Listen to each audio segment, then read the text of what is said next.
everybody. In case you don't know me yet, my name is Vivian Chinelli. I've been vegan and an animal rights activist for the past 8 years now.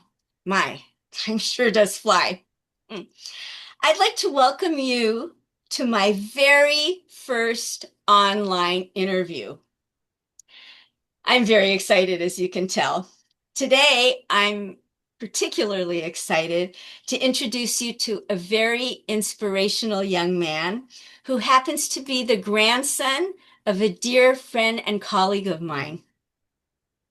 Sandy, that friend and colleague, introduced me to Gus, when he became vegan back in about 2020 at the age of, hold on to your seats, 11. Hard to believe. Gus and I have spoken about his choice before. I was so moved by his maturity that I wrote a poem about it and included it in my book, which is entitled, I'm Not Vegan, but My Cousin Is, Rhymes, Raps, and Other Good Stuff about respecting and protecting animals, our health, and our planet.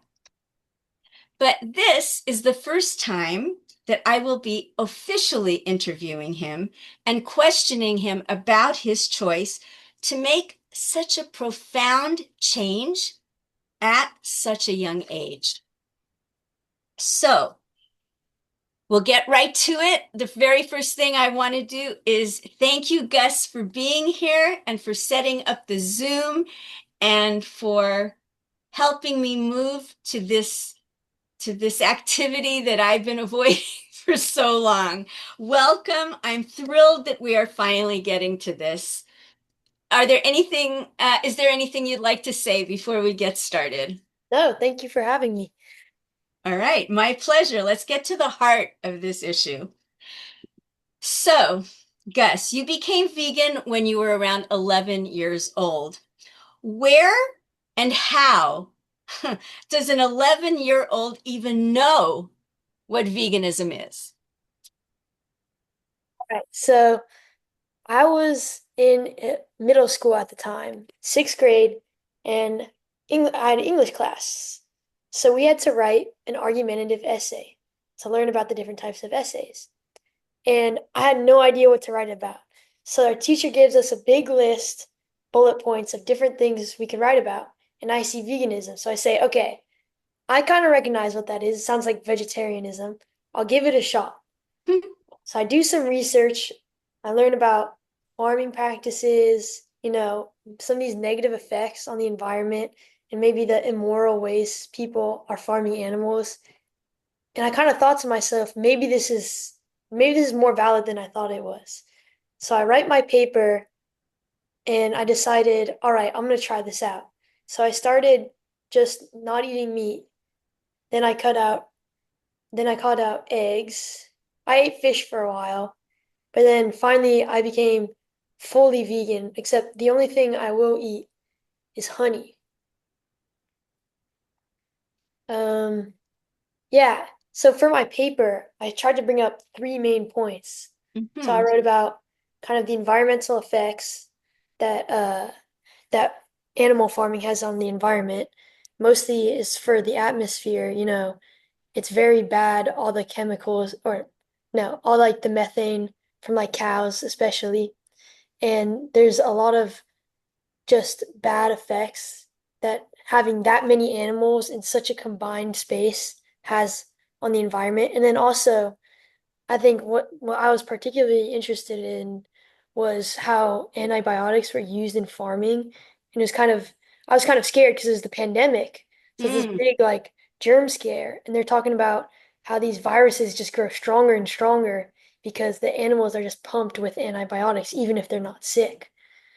Um, the second thing I wrote about, like my second body paragraph, was about the bad morals, some of the treatment to the animals maybe wasn't really the best for the animals. It was cruel, a lot of it, a lot of hurting, a lot of pain for the animals. And then my third one was it was health, which has its pros and has its cons. So some sometimes meat has bad effects, especially processed meat, and especially the way meat is produced now. It's a lot more unhealthy than, say, on a farm 200 years ago. But it also has its cons if you're not eating meat because you have certain vitamins, you have certain like nutrients, like protein, for example, which are very prominent in meat, are a little hard. You have to work a little harder to find those in other sources. So those were your three main points of the paper. Yeah. First of all, I have to stop and ask you, I know how old you are, but just to tell whoever's listening, how old are you now, Gus? Now I am 16. Why do I feel like I'm talking to a mature adult who's been through life and understands and has read and researched and paid attention? I can't believe that you are only 16. You're Thank you. you're welcome. You're quite an amazing human. Well, you've answered a lot of questions already about my paper, excuse me, about your paper. Tell me, were there any other people who picked veganism as a topic? Do you know? That I don't know. It was all online, so not really any big class discussions. Oh, so you didn't have to present the paper. No. Okay. Well, you would have been a great presenter because you just Thanks. presented the paper to us here now. I hope your teacher gets to watch. What a great job you did. Now, when you became vegan, did you have the support of your family? Because I asked that question for this reason. I was just listening to one of my heroes, an animal rights activist. His name is Gary Yourofsky, and he used to talk to to children. Of course, he'd bring down his animal rights talk to the level of the children he spoke to. But he found that he got a lot of pushback because a lot of young people are so open to this. As children, we love animals. We would never hurt them. And so when he was done with his talk, they'd immediately, Gary, we want to be vegan. Yes, we want to be vegan. But then they'd go home to their families who were maybe not that excited about Gary talking to their children. For that reason, I ask you, what was the response of your family when you told them that this was the way you had planned to move forward? Well, I think first, I mean, I was kind of a kid. A lot of people, I think, they do these kind of like things and they don't stick to it. So I think people didn't take me very seriously at first, Mhm. but I stuck to it and I showed that like this is something I want to continue. So I think after that, they became like more supportive, more understanding, and I didn't get like too much pushback. What, what kind of meals did they make for you at the beginning?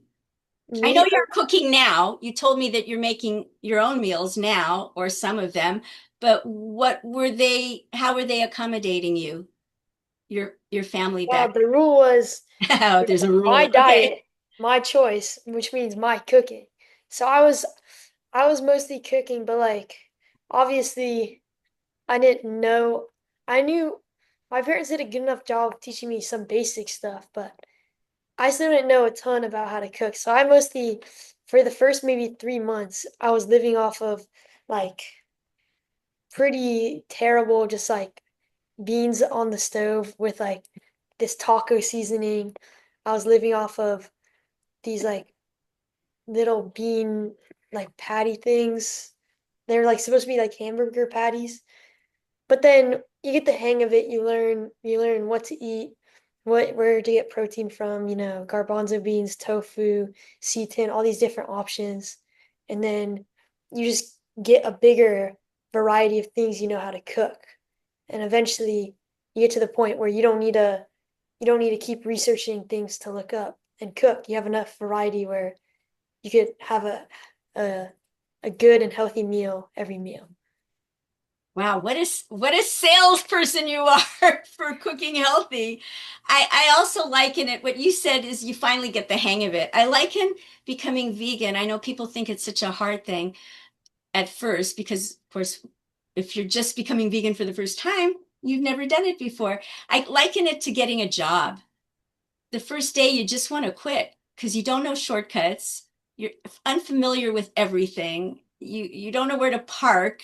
You don't know where to put your purse, your bag, your what have you. But then you get the hang of it, right?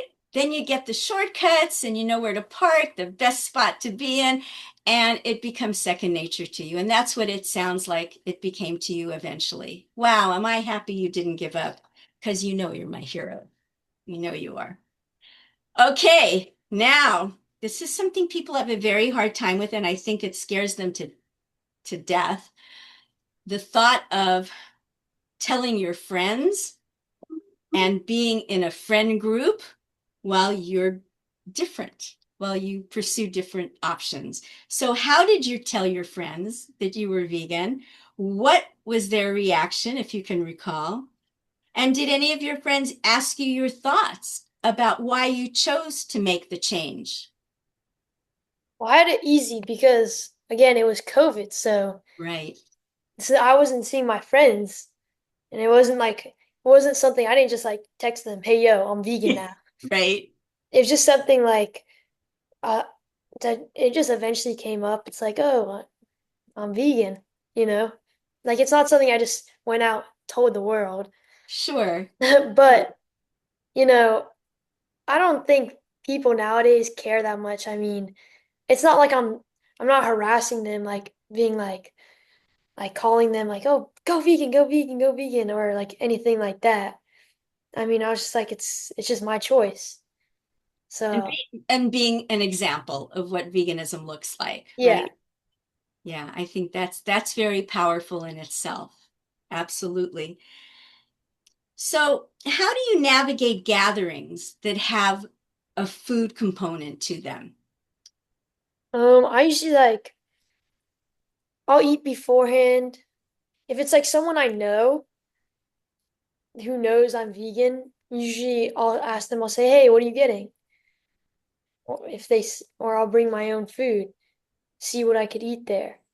But it is a little awkward at times when you're at maybe someone you don't know as well, and they're like, "Here," they hand you like a plate of food, and you're like, "I don't really want it. I'm not going to eat this." Sometimes it can be a little awkward, but if it's with people you know, and you just kind of get into a rhythm of either bringing your own food, asking. Just sometimes you don't want to be a pain, but usually people don't wouldn't mind if they're getting takeout, getting the vegan option, or you know, if they're cooking, but using the same sauce, just using one with tofu and one with turkey, you know. Well, I'm thinking of Gus's cooking class for teens. Let's talk about that at some point. All right.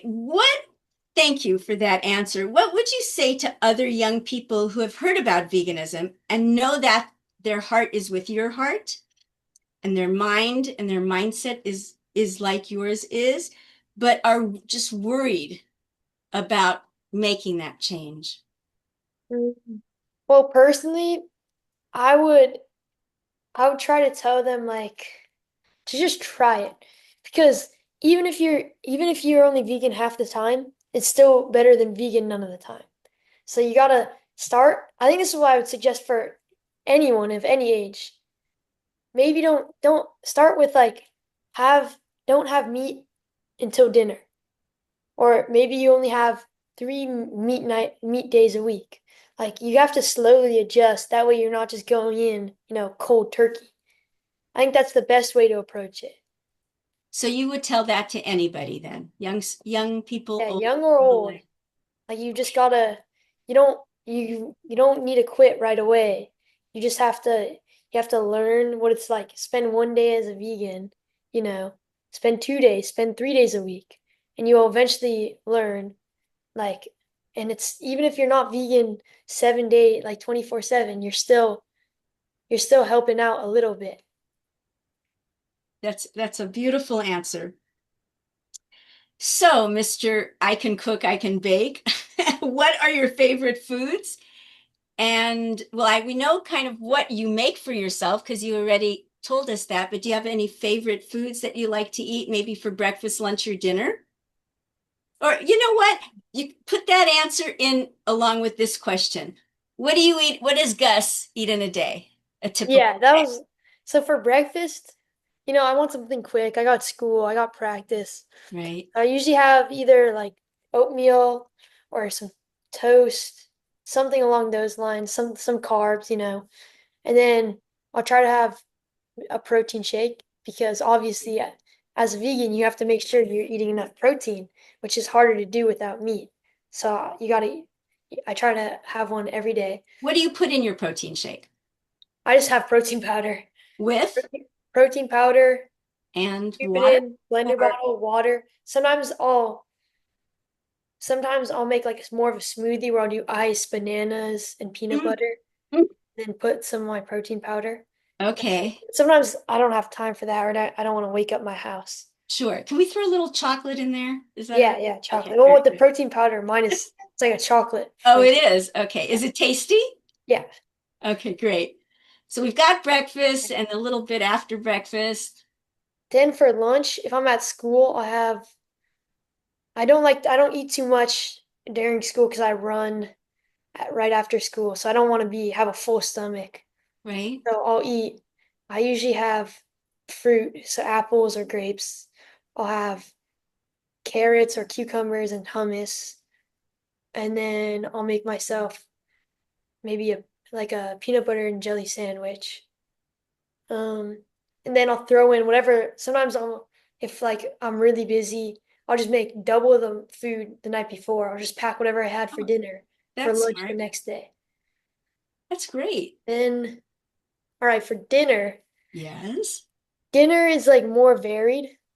Um, Obviously in between each of these, I'm snacking on peanuts and toast and hummus and chips and all that kind of stuff. Try to keep it mostly though like healthy. I Uh-huh. try. Yes. Uh, for dinner, mm, I'll do tofu. I like tofu. Tofu is probably the best because it has the most protein out of any of the other sources as a vegan. Or I'll do beans. So I'll do I could do a chili. I'll get like you get beans, and then sometimes what I'll do is I'll just get beans and then like a chili sauce pre-made that's vegan. Then you could also do like a bean salad with like black beans and corn, a little bit of lemon, and Mm, just like other seasoning. Uh, or I'll do just different types of beans mostly. What wow. else? I'm thinking because I do more than Salad? Do that, you but do those are like salad? that's like the main base to most of the things I eat. Okay. All right. Well, thanks. Also, you said running. You're a runner? Yeah. A lot of people think you can't be an athlete of any kind if you're vegan because you'd just be too weak to do whatever sport it is. Have you found any issues with veganism and your sport enthusiasm? No. I think the main thing is if you want it's more about like if you want to build muscle, you have to make sure to eat a lot of protein, which I don't think a lot of people it's harder for them. So Mhm. if you want, you have to be very aware of that because you can't if you're trying to go to the gym, like put on some real muscle, you're Yes. gonna have to be drinking two protein shakes a day. You're gonna have to make sure you eat a lot of food. You need to make sure you're eating the right food. Hmm. It just takes a little bit more effort, but still doable. I'm willing to put in the effort. Well, um, so when you said you're a runner, it made me think of this documentary called The Game Changers. I don't know if you've ever seen that. It's currently, I believe, on Netflix, unless they took it down. It's produced by Arnold Schwarzenegger and Jackie Chan and James Cameron, the producer of the Titanic, just in case people don't know who he is. And it's all about health. It's not about animals. It's not about the environment. It's about the collateral benefits of being vegan. And one of them is health. And so I personally do a lot of internet shopping for inspiration from activists, from vegans. And I'm just wondering if you have any people that inspire you. Excuse me. Are you on the internet every now and then looking up either vegan recipes or just listening to activists or non-activists, but people who maybe are doing it for environmental reasons. Or are you too busy as a student? You're probably just way too busy to be poking around like that, probably doing your homework and writing great papers. But do you have anybody that you listen to or were inspired by, or do you just inspired yourself is basically what happened, I think. I guess, yeah. I don't know. I don't really at this point, I'm already vegan. I gotta continue the rest of my life. I got stuff to do. I'm busy. So Yes, I'm not surfing the internet.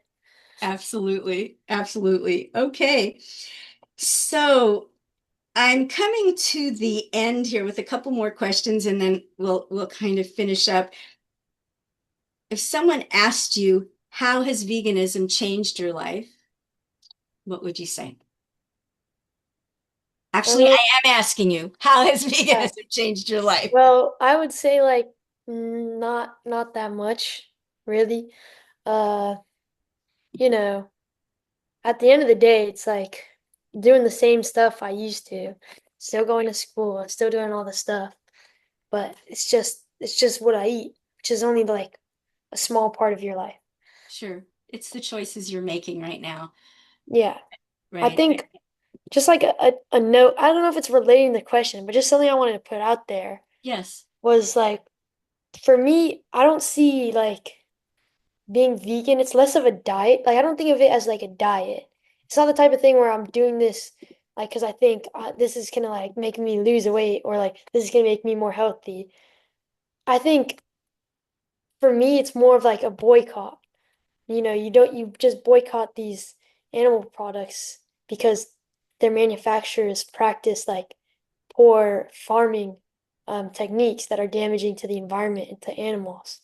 So for me, it's more of like everyone has their own way of like trying to fight, trying to protest to try to save our world because we're not doing so well. So this is kind of like this is my way of showing that protest. yes, I couldn't have said it any better than that. You are a gem. Thank you so much. Thank you.